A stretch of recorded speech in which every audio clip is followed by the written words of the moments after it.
পেঁয়াজ কুচি মিক্সারে দিয়ে দিলাম, কাঁচা লঙ্কা, রসুন দেওয়া হয়ে গেছে। এখন বেটে নেব।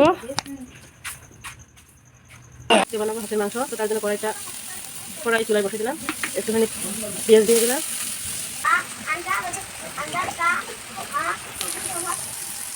হলুদ গুঁড়ো লবণ দেওয়া হয়ে গেছে। এখন একটু নাড়াচাড়া করবো। পেঁয়াজগুলো ভালো মতো ভাজা হয়ে গেছে।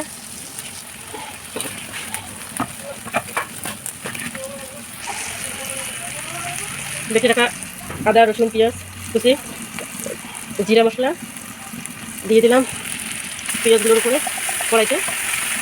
আদা তখন নাড়াচাড়া করবো, মশলাগুলো কষিয়ে নেবো ভালো করে।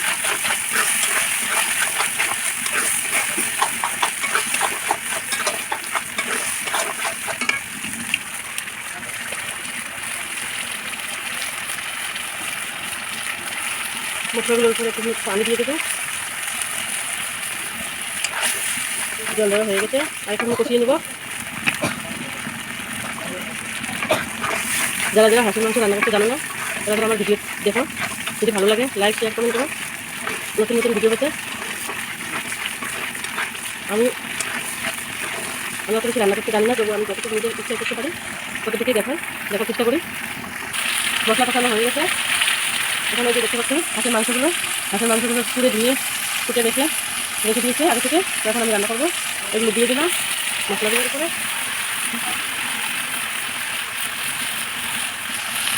এগুলো একটু নাড়াচাড়া করবো।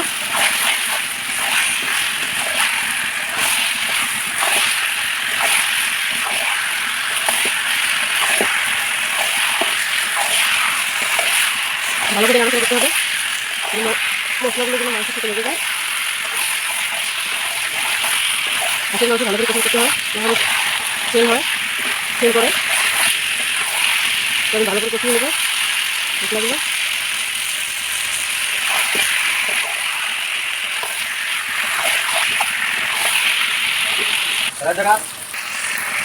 একটুখানি মাংস কষিয়ে নেবো, এখন একটু নাড়াচাড়া করবো। ভালো করে কষাতে হবে, এখানে মশলাগুলো পড়ে না যায়।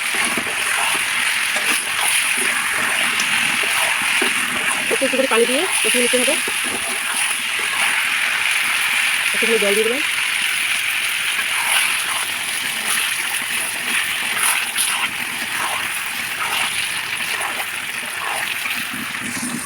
একটুখানি শুকনো লঙ্কার গুঁড়ো দিয়ে দেবো, যাতে করে মাংসের রং লাল হয়।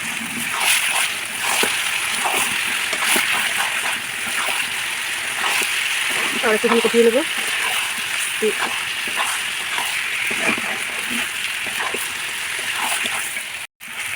মাংস কষানো হয়ে গেছে।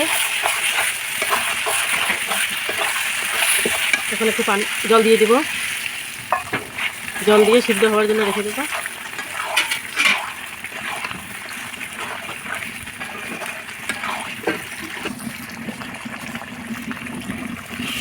জল দেওয়া হয়ে গেছে। এখন আমি সিদ্ধ হওয়া পর্যন্ত রেখে দেব।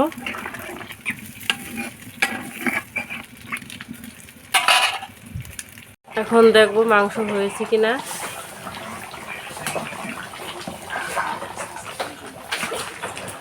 তো হাঁসের মাংসের ঝোল হয়ে গেছে। এইভাবে হাঁসের মাংস রান্না করে দেখো, খেয়ে দেখো, অনেক ভালো লাগবে। মাংসটা এখন নামিয়ে নেব।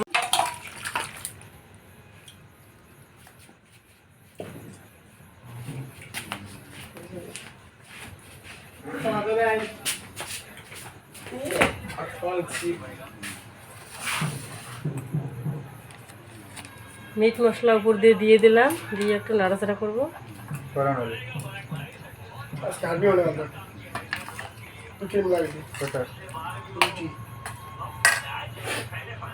সুন্দর হাঁসের মাংস রান্না হয়েছে। এভাবে রান্না করে খাও, খুব ভালো লাগবে। যদি রান্না ভালো হয়ে থাকে তাহলে লাইক কমেন্ট শেয়ার করতে ভুলো না।